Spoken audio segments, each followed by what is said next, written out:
Hello everyone, my name is Vaishali Sharma and I welcome you on my channel One of Your Classes. Today we are starting class 11th Biology NCERT का chapter 4 that is Animal Kingdom. So let's start. So क्या होता है कि हम बहुत सारे अलग अलग पैटर्न्स पे हम क्लासिफिकेशन करते हैं ऑर्गेनिज्म की, हम पढ़कर आए हुए हैं जैसे किंगडम होता है, फाइलम होता है, क्लास, जीनस, ऑर्डर, इस तरीके से। और बहुत अलग अलग बेसिस पे हम क्या करते हैं, क्लासीफाई करते हैं। जैसे कई किसी लेवल ऑफ ऑर्गेनाइजेशन देखते हैं, सिमेट्री देखते हैं, रिप्रोडक्टिव सिस्टम, सर्कुलेटरी सिस्टम किस टाइप का, ऐसे अलग अलग पैटर्न्स पे हम क्लासीफाई करते हैं ऑर्गेनिज्म को, एनिमल्स को। तो यहाँ पे हम एनिमल किंगडम का पढ़ेंगे। इसमें हम 11 फाइलम्स पढ़ेंगे एनिमल किंगडम का, उसका डिटेल पढ़ेंगे पूरा। बट उससे पहले आज हम थोड़ा बेसिक पढ़ेंगे, ठीक है। तो बेसिक में सबसे पहले हम पढ़ते हैं level of organization. What is level of organization, कि किस तरीके से जो मतलब ऑर्गेनिज्म है वो ऑर्गेनाइज होते हैं, उनकी बॉडी ऑर्गेनाइज होती है। तो अलग अलग लेवल होता है। जैसे किसी किसी की बॉडी सिर्फ सेल से बनी होती है, that is cellular level of organization. किसी किसी की बॉडी क्या होता है, टिश्यू से बनी होती है, ये ग्रुप ऑफ सेल्स। हमने एक बेसिक चीज़ें पढ़ी हुई है ना कि हमारी बॉडी सेल से बनी है, फिर सेल्स मिलके क्या बनाते हैं, टिश्यू बनाते हैं, और टिश्यू मिलके क्या बनाते हैं, ऑर्गन बनाते हैं, ऑर्गन मिलकर क्या बनाते हैं, ऑर्गन सिस्टम बनाते हैं, और ये ऑर्गन सिस्टम मिलकर एक बॉडी बनाते हैं। हम मतलब एक ह्यूमन बीइंग को बनाते हैं, ठीक है। तो सेल, टिश्यू, ऑर्गन सिस्टम, इस तरीके से हमारा ऑर्गेनाइजेशन होता है। ये एक ह्यूमन बीइंग का हमने पढ़ा था। तो वही है, किसी किसी के एनिमल, अगर हम एनिमल किंगडम में पढ़ें, कोई कोई एनिमल्स है जिनकी बॉडी सिर्फ सेल से बनी होती है, तो उसमें होता है सेलुलर लेवल ऑफ ऑर्गेनाइजेशन। क्या होता है, सेलुलर लेवल ऑफ ऑर्गेनाइजेशन। यानी कि इसमें कोई टिश्यू नहीं, कुछ नहीं, बस एक सेल है यूनिसेलुलर, उनसे इनकी बॉडी बनी होती है, ठीक है। सेकंड आता है हमारा टिश्यू लेवल ऑफ ऑर्गेनाइजेशन, यानी कि इनकी बॉडी टिश्यूज से बनी है, यानी कि बहुत सारे ग्रुप के सेल्स मिलकर, सेल्स ग्रुप बनाकर टिश्यू फॉर्म कर रहे हैं और उनसे इनकी बॉडी बनी है, that is tissue level of organization. उसके बाद आता है तीसरा हमारा ऑर्गन लेवल ऑफ ऑर्गेनाइजेशन, यानी कि यहाँ पे इनकी एनिमल्स की बॉडी में क्या आ गया है, ऑर्गन डेवलप होना स्टार्ट हो जाते हैं, तो उसको हम बोलते हैं organ level of organization. And fourth, organ system level of organization, okay. Cellular level of organization, tissue level of organization, organ level of organization and organ system level of organization. ये मतलब अब इनके ये किस किस में पाया जाता है, उनको पढ़ने से पहले हम एनिमल किंगडम के 11 फाइलम पढ़ लेते हैं। 11 फाइलम्स वो क्या क्या होते हैं।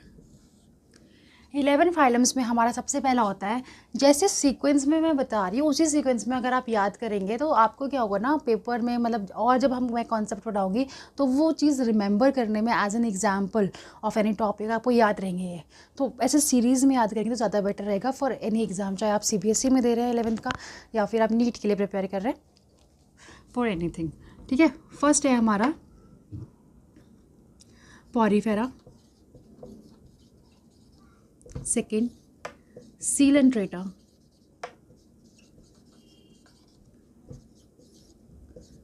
Ctenophora, Platyhelminthes,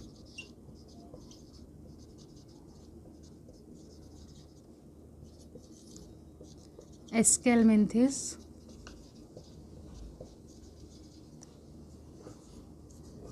Annelida,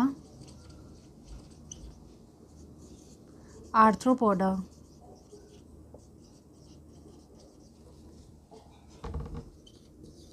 Mollusca, Echinodermata,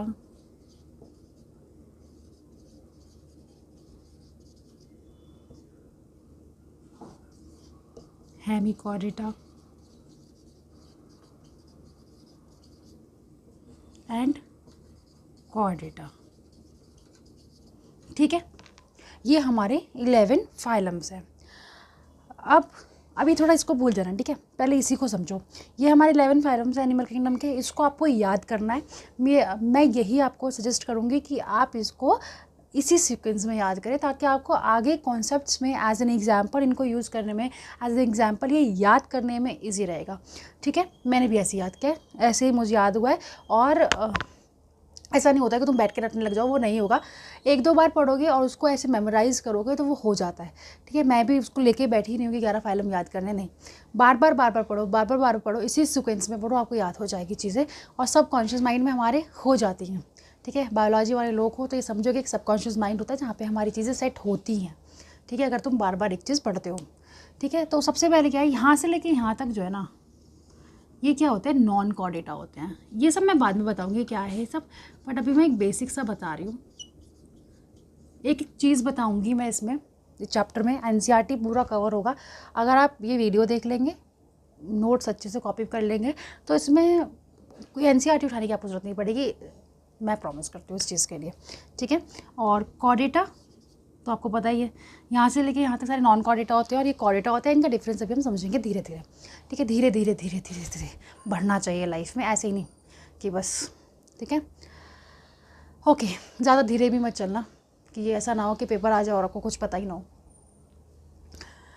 okay, तो ये 11 फाइल अब 10 जो है ये नॉन कॉर्डेटा है। कॉर्डेटा इनको डिटेल में भी पढ़ेंगे, नॉन कॉर्डेटा क्या होता है ये सब पढ़ेंगे। धीरे धीरे हम स्टार्ट करें तो सबसे पहले हम स्टार्ट करते हैं लेवल ऑफ ऑर्गेनाइजेशन, कि ये जो हमने एनिमल किंगडम है इनको हमने लेवल ऑफ ऑर्गेनाइजेशन पे भी डिपेंड किया है। ये जो डिवाइड किया ना 11 फाइल है एनिमल किंगडम के, ये हमने सबसे पहले जो उसका बेसिस हमने लिया वो है लेवल ऑफ ऑर्गेनाइजेशन, कि इनके बेसिस पर कुछ इसमें हैं जो सिर्फ सेलुलर लेवल ऑफ ऑर्गेनाइजेशन होता है, यानी कि वो सिर्फ सेल से बने होते हैं। कुछ इसमें टिश्यू लेवल ऑफ ऑर्गेनाइजेशन यानी कि सिर्फ टिश्यू से बने होते हैं, कुछ ऑर्गन से बनते हैं, किसी किसी में ऑर्गन सिस्टम पाया जाता है। इस तरीके से अलग अलग होते हैं ये। ओके, तो अब हम इसकी एग्जांपल्स की बात करते हैं। सेलुलर लेवल ऑर्गेनाइजेशन किस किस में पाया जाता है, ये हमारे स्पॉन्जेस में पाया जाता है। स्पॉन्जेस मतलब पॉरीफेरा, ठीक है। जब हम पॉरीफेरा के बारे में डिटेल में पढ़ेंगे तो सब कुछ पता चलेगा। स्पॉन्जेस कहते हैं इनको, इनका दूसरा नाम स्पॉन्जेस ही है, ठीक है। स्पॉन्ज यूज़ भी करते हो आप नहाने वगैरह में, है ना, बहुत लोग यूज़ करते हैं। आजकल तो शावर जेल यूज़ करते हो, थोड़ा मॉडर्नाइज हो गए हैं हम लोग, बट स्पॉन्जेस यूज़ होते थे वो वाले स्पॉन्जेस, बट पॉरीफेरा को भी स्पॉन्ज कहा जाता है, ठीक है। तो पॉरीफेरा में क्या होता है, सेलुलर लेवल ऑफ ऑर्गेनाइजेशन होता है। टिश्यू लेवल ऑफ ऑर्गेनाइजेशन किस में पाया जाता है, ये हमें पाया जाता है सीलेंट्रेटा में और टीनोफोरा में, ओके। ऑर्गन सिस्टम हमारा प्लेटीहेल्मिन्थेस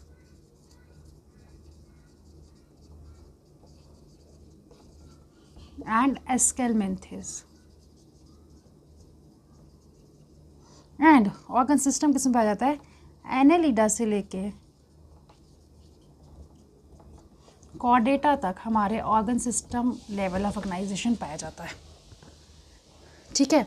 अब इसको आप कहोगे कि याद कैसे करें, अगर आप ये 11 फाइलें याद कर लेंगे तो आपको बहुत आसान रहेगा कि किसमें कौन सा लेवल ऑफ ऑर्गेनाइजेशन पाया जाता है। जैसे पॉरीफेरा में हो गया सेलुलर लेवल ऑफ ऑर्गेनाइजेशन, फिर उसके बाद इन दोनों में क्या पाया जाता है, टिश्यू लेवल ऑफ ऑर्गेनाइजेशन, फिर इन दोनों में पाया जाता है ऑर्गन लेवल, एंड आप सब में पाया जाता है ऑर्गन सिस्टम, ठीक है। अगर आपको ये सीरीज़ वाइज याद है तो इनका ये याद करना ऑर्डर बहुत आसान हो जाएगा कि पॉरीफेरा में सेलुलर होता है। 1-2 बार पढ़ोगे एग्जाम्पल्स याद हो जाएंगे, बट ये सीरीज़ में याद होना बहुत ज़्यादा ज़रूरी है पॉरीफेरा, ताकि कन्फ्यूजन दूर हो जाए। पॉरीफेरा मैं कह रही हूँ ना, बायो में रट्टा नहीं मारना है, बायो को समझ के समझना होता है। तो कहते हैं ना कि नकल के लिए भी अकल चाहिए होती है, तो इसलिए याद करने के लिए भी अकल चाहिए होती है।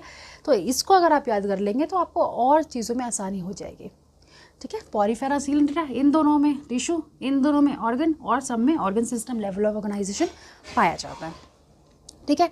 नेक्स्ट अब हम पढ़ते हैं डाइजेस्टिव सिस्टम।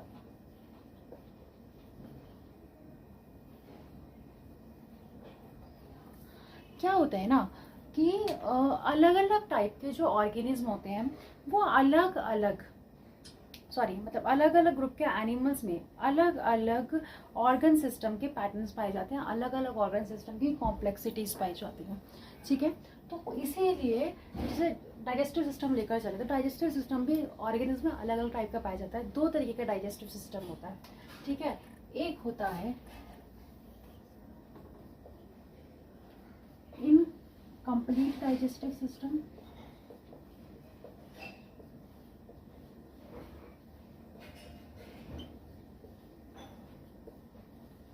और एक होता है कंप्लीट डाइजेस्टिव सिस्टम।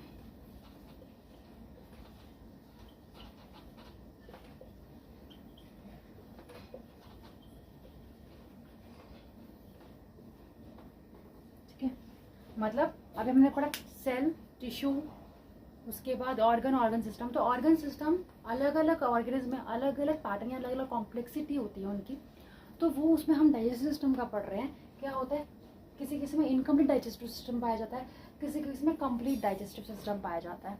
कैसे? इनकम्प्लीट का मतलब क्या है? इनकम्प्लीट का मतलब होता है, पहले कंप्लीट समझते हैं। इनकम्प्लीट समझने के लिए, कंप्लीट जैसे हम लोगों में है, यानी कि दो ओपनिंग होती है, एक माउथ इंजेशन के लिए और एक्सक्रीशन के लिए एनस। यानी कि माउथ और एनस की ओपनिंग अगर अलग अलग होती है तो वो कंप्लीट डाइजेस्टिव सिस्टम है, जो कि ह्यूमन बींग्स के अंदर भी होता है।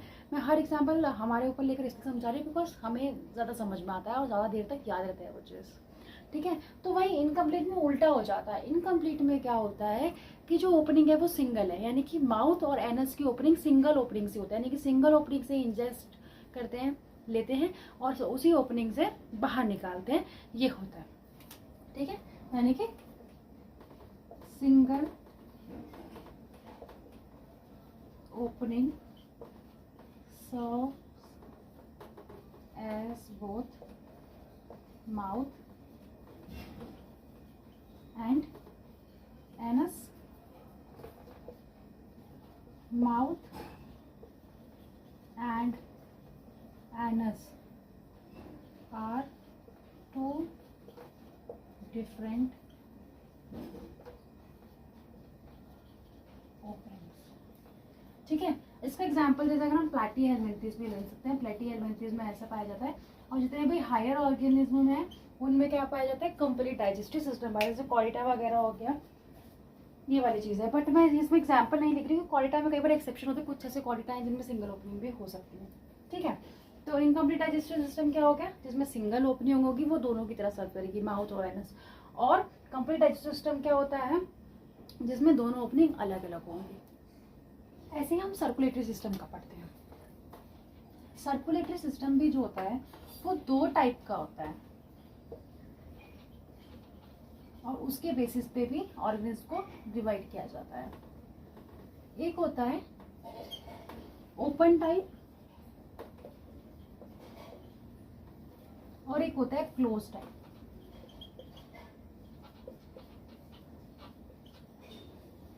ठीक है। ओपन टाइप और क्लोज टाइप। ओपन टाइप में क्या होता है, सेल्स एंड टिश्यूज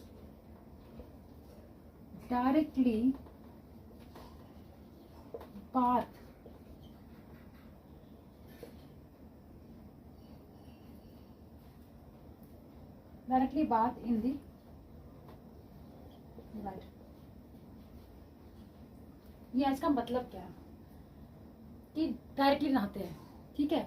यानी कि जैसे हम लोगों का होता है, हम लोगों का ब्लड क्या होता है, एक वेन्स आर्टरीज से घूमता है, वो बिल्कुल भी बाहर नहीं निकलता, ठीक है।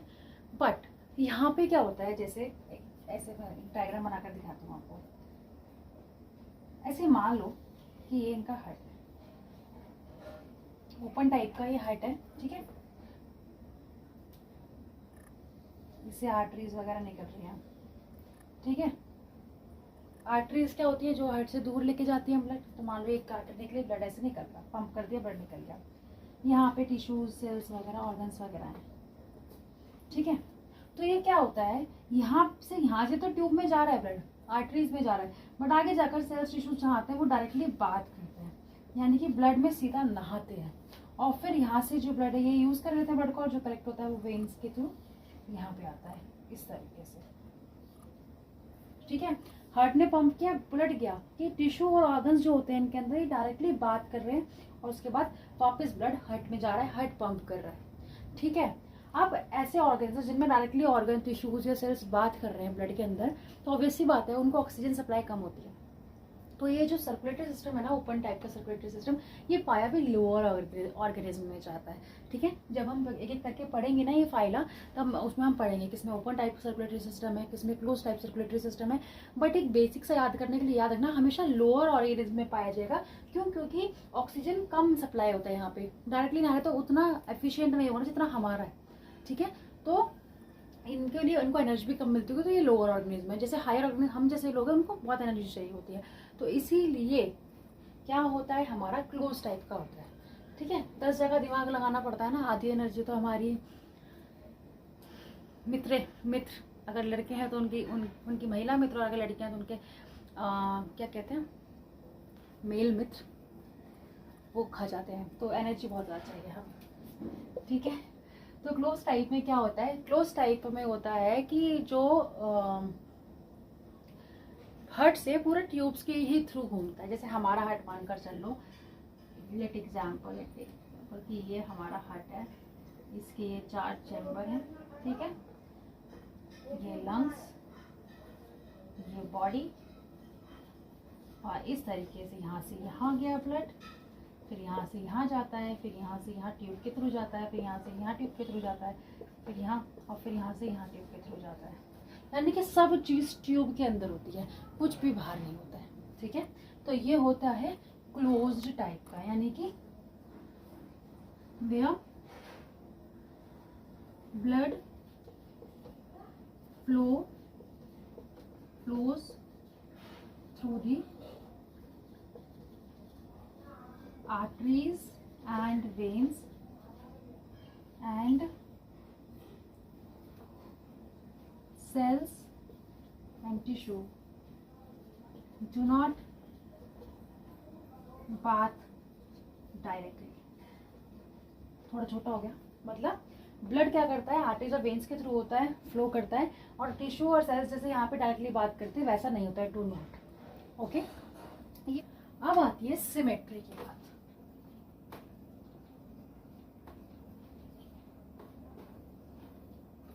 ऑर्गेनिजम्स को डिवाइड किया जाता है on the basis of symmetry also. ठीक है, 3 टाइप की सिमेट्री होती है।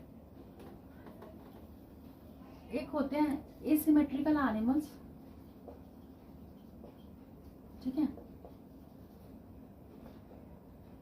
पहले दो करते ऐसे करते करो।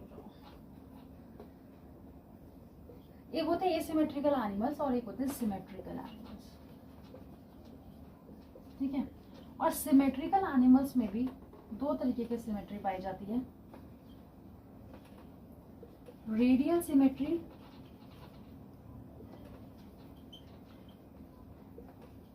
And bilateral symmetry.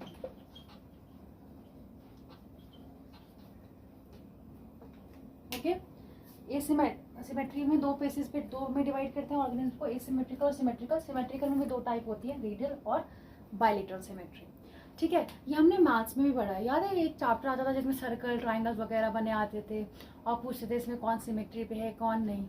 ठीक है, तो वो वाली चीज़ है। मतलब एक क्या होता है, जैसे मान लो ये सर्कल है, ठीक है, बोलोगे इसको सिमेट्रिकल डिवाइड करो तो ये सिमेट्रिकल डिवाइड हो जाएगा ऐसे ऐसे। यानी कि एक लाइन पास करके अगर हम किसी चीज़ को, किसी ऑर्गेनिज्म को 2 बराबर हिस्सों में बांट पा रहे हैं तो उसमें सिमेट्री पाई जाती है, और अगर 2 बराबर हिस्सों में नहीं बांट पा रहे हैं तो वो एसिमेट्रिकल होता है। किसी से भी नहीं, मतलब ये तो जैसे कहीं भी किसी तरीके से भी काटो, तुम किसी भी एंगल से काटो तो इसमें सिमेट्री आएगी, सर्कल है। बट किसी किसी में क्या होता है, जैसे पेंटागन वगैरह ले लो तो उसमें किसी स्पेसिफिक प्लेन से सिमेट्री आती है, या फिर किसी भी प्लेन से सिमेट्री आती ही नहीं है। कैसे भी डिवाइड कर लो उसमें बराबर होगा ही नहीं। ठीक है, तो ये वाली चीज़ है। ये मैंने तो थोड़ा मैथ ऐसी बेसिक सा बताया है, बट अब हम इसको बायोलॉजी में कैसे पढ़ते हैं, देखो सेम ही चीज़ है। बट ये सिमेट्रिकल वो ऑर्गेनिज्म होते हैं जिनमें सिमेट्री होती ही नहीं है। ठीक है, you can not cut them in symmetry. Okay, so when organisms cannot divide into two equal halves when नहीं द ऑर्गेनिज्म, क्योंकि ये ऑर्गेनिज्म के बारे में हम बात कर रहे हैं। एसिमेट्रिकल ऑर्गेनिज्म कहते हैं the organism which cannot divide into two equal halves. The body of organism, ठीक है, the body of organism which cannot divide into two equal halves is known as asymmetrical organism. कैसे भी divide कर लो वो divide नहीं हो पाते हैं, ठीक है, किसी भी एंगल से डिवाइड नहीं हो पाते। एग्जाम्पल हो गया इसका पॉलीफेरा, स्पॉन्जेस। पॉलीफेरा में हमें एसिमेट्रिकल सिमेट्री पाई जाती है, एसिमेट्रिकल ऑर्गेनिज्म होते हैं वो, ठीक है। अब जब यहाँ पे डिवाइड नहीं हो पा रहा है तो यहाँ पे तो आप समझिएगा सिमेट्रिकल में बॉडी डिवाइड हो पा रही है, ठीक है। अगर कोई सिर्फ सिमेट्रिकल की डेफिनेशन अगर आपसे पूछता है, the body of organism which can divide into two equal halves, ठीक है, ये होता है। बट इनमें डिफरेंस क्या है? रेडियल सिमेट्री, अब सिमेट्री में दो तरीके की पाई जाती है, radial symmetry and bilateral symmetry. Radial symmetry में क्या होता है ना, किसी भी, जैसे मैंने सर्कल का दिखाया, किसी भी प्लेन से आप काटो तो वो दो हिस्सों में बट रहा था, ठीक है। तो यानी कि any plane passing through the center divides body into two equal halves, ठीक है, known as radial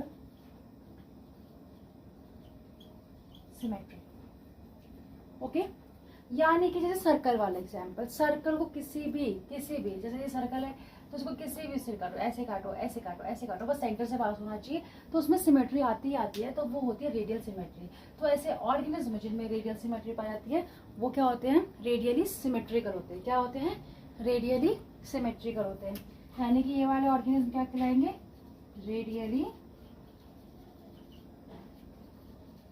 सिमेट्रिकल, यानी कि किसी भी एंगल से तुम उसको डिवाइड करोगे वो डिवाइड हो जाएंगे दो इक्वल हाफ्स में। बायलेटरल सिमेट्री में क्या होता है? Only one plane passing through centre can divide body into two equal halves, okay. और इनको हम कहते हैं बाइलेटरली सिमेट्रिकल। क्या कहते हैं? Bilaterally symmetrical, okay. समझ में आ रही कि यहाँ पे सिर्फ एक ही प्लेन होगा जिससे डिवाइड कर सकते हैं। जैसे हम अपना फेस की बात करें, ठीक है, ये हमारा फेस होता है, ठीक है। अगर आप इसको सिर्फ इस एंगल से, इस प्लेन से कट करोगे तभी आपको सिमेट्री मिलेगी। एक कान इधर, एक कान इधर, एक आँख इधर, एक आँख इधर, आईब्रो, आधी नाक, आधा मुंह, आधा मुंह, ठीक है। तो इसी प्लेन से हमारा मुंह जो है वो क्या हो रहा है? दो इक्वल हाफ्स में, सिमेट्रिकल हाफ्स में डिवाइड हो रहा है। बट अगर ऐसे डिवाइड करोगे तो सिमेट्री नहीं आती है, ऐसे डिवाइड करोगे तो भी सिमेट्री नहीं आती है। ऐसे डिवाइड मतलब इस प्लेन के अलावा किसी भी प्लेन से आप डिवाइड करोगे तो सिमेट्री नहीं आ रही है। यानी कि हम लोग क्या हो गए? बायलेटरली सिमेट्रिकल हमारा फेस। तो बायलेटरली सिमेट्रिकल में क्या होता है? सिर्फ एक सिंगल प्लेन से ही आप डिवाइड करोगे तभी सिमेट्री आएगी, किसी और से करोगे तो सिमेट्रिकल नहीं होंगे ये लोग, ठीक है। तो समझ में आया? सिमेट्री के बेसिस पर हम ऑर्गेनिज्म को डिवाइड करते हैं दो तरीके के, एसिमेट्रिकल, सिमेट्रिकल। एसिमेट्रिकल मतलब जिनमें सिमेट्री पाई ही नहीं जाती। एग्जांपल हो गया स्पॉन्जेस। सिमेट्रिकल में दो हो गए रेडियली सिमेट्रिकल। रेडियली सिमेट्रिकल ज़्यादातर सीलेंट्रेटा, टिनोफोरा ये वाले होते हैं, ठीक है। सीलेंट्रेटा, टिनोफोरा ये क्या होते हैं? रेडियली सिमेट्रिकल होते हैं। और आई थिंक प्लेटियलमेंथिस हमें पाया जाता है। एनलिडा, आर्थ्रोपोडा वगैरह में हमें बायलेटरली सिमेट्रिकल पाए जाते हैं। डिटेल में मैं यहाँ पे एग्जांपल इसमें लिखवा रही क्योंकि अभी डिटेल में हम पढ़ेंगे नहीं, कोई एक करके तो उसमें पढ़ेंगे कि इसमें कौन सा सिमेट्री पाई जाती है, ठीक है। तो रेडियल सिमेट्रिकल यानी कि किसी भी प्लेन से, बायलेटरल सिमेट्रिकल ऑर्गेनिज्म यानी कि सिर्फ एक सिंगल प्लेन से ही सिमेट्री पाई जाती है डिवाइड करोगे तो। अब आते हैं ऑर्गेनिज्म जर्म लेयर्स के बेसिस पर जब हम कैटेगराइज करते हैं, ठीक है। जर्म लेयर्स हमने पढ़ रखी हैं कि क्या क्या होती हैं जर्म लेयर्स। तीन होती हैं, एक्टोडर्म, एंडोडर्म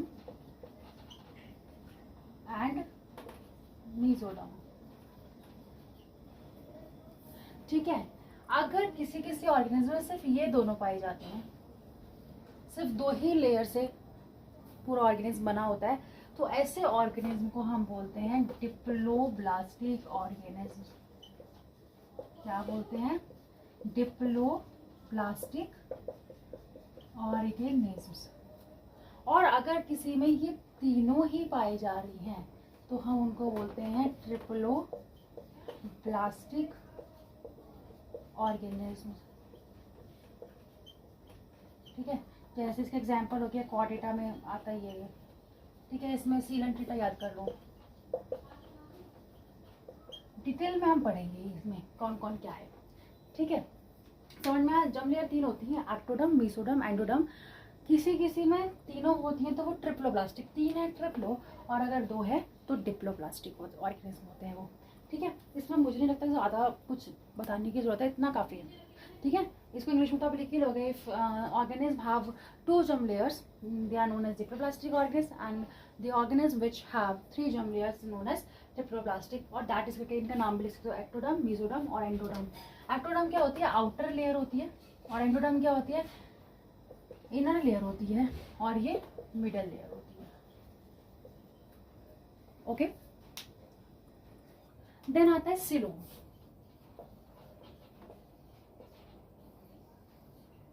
सिलोम का अगर डिटेल, अगर आपको वीडियो देखना है, ठीक है, तो डिस्क्रिप्शन में लिंक है, आप उसमें से आप देख सकते हैं। ठीक है, उसमें मैंने पूरा चैप्टर सिलोम और उसके टाइप्स पे बनाया हुआ है। तो यहाँ पे बस मैं बेसिक सा बता रही हूँ। सिलोम क्या होती है? कैविटी होती है, ठीक है, और लाइंड बाय मेसोडर्म, उसको हम सिलोम बोलते हैं। ठीक है, क्या होती है? A cavity between body wall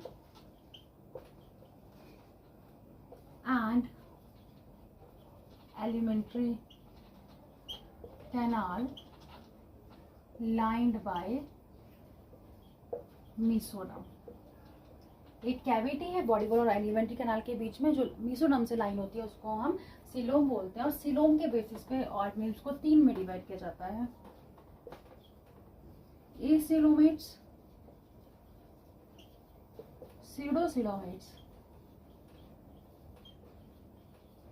and coelomates.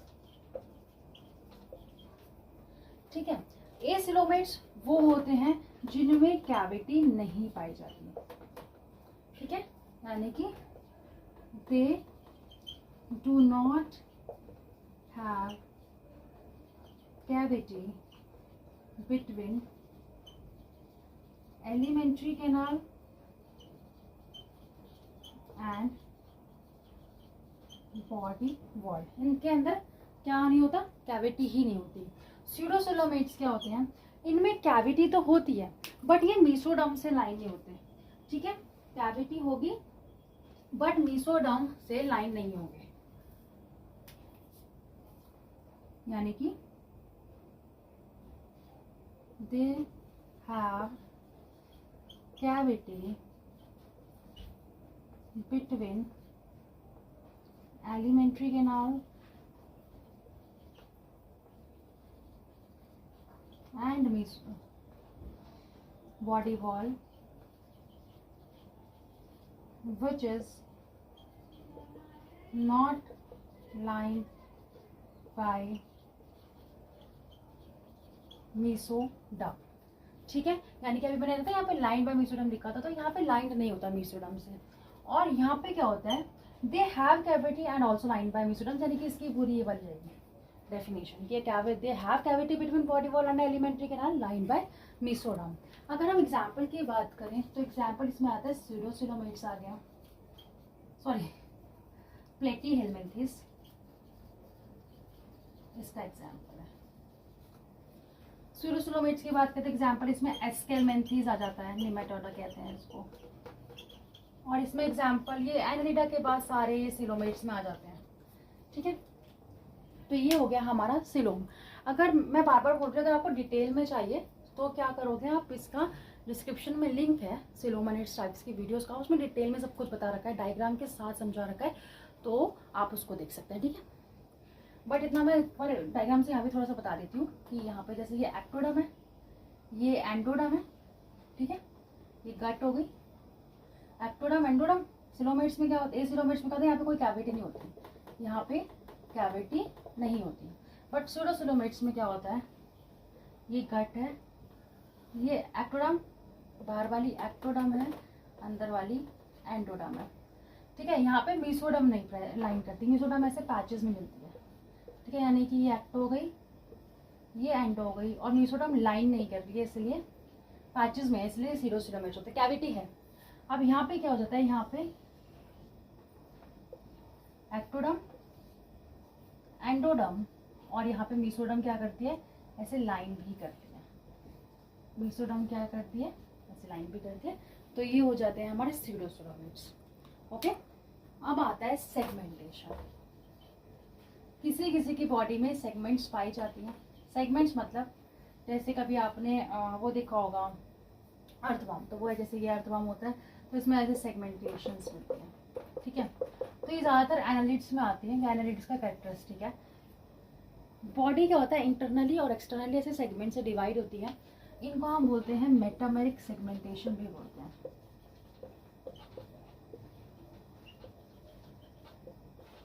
और इस पैटर्न को बोलते हैं metamerism.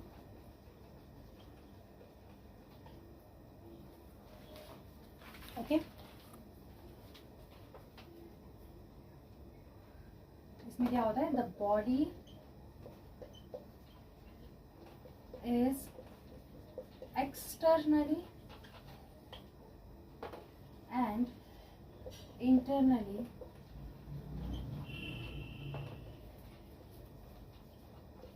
divides into segments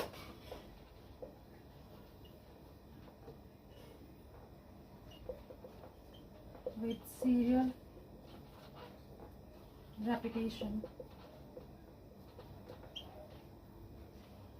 of at least some organ.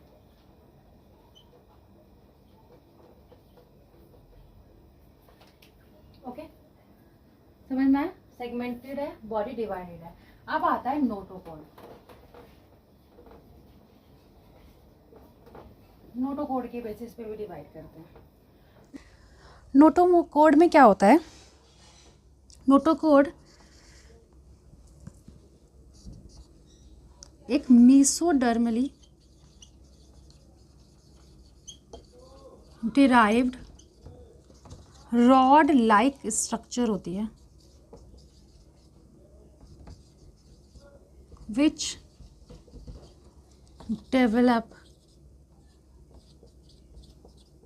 On dorsal side during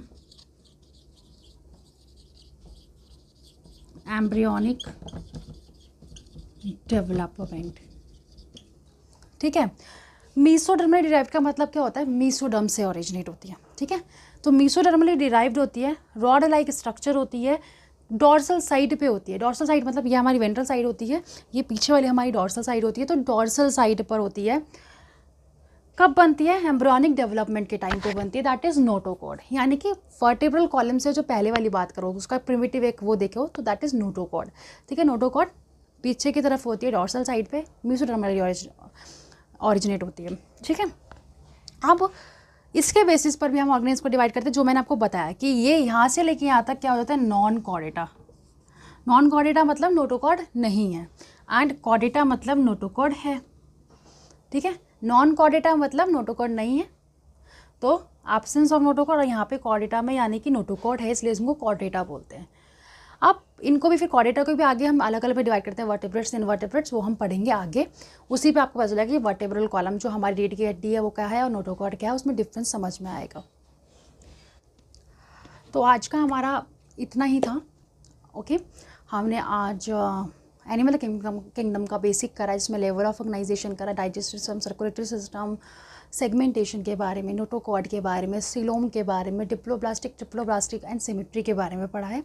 अब हम नेक्स्ट क्लास से हम इनका क्लासिफिकेशन स्टार्ट करेंगे और एक एक फाइलम को हम डिटेल में पढ़ना चालू करेंगे, ठीक है। And if you like this video please like it, और अगर आपको कोई भी ऐसा टॉपिक है जो आपको समझना है मुझसे, so you can comment on this video.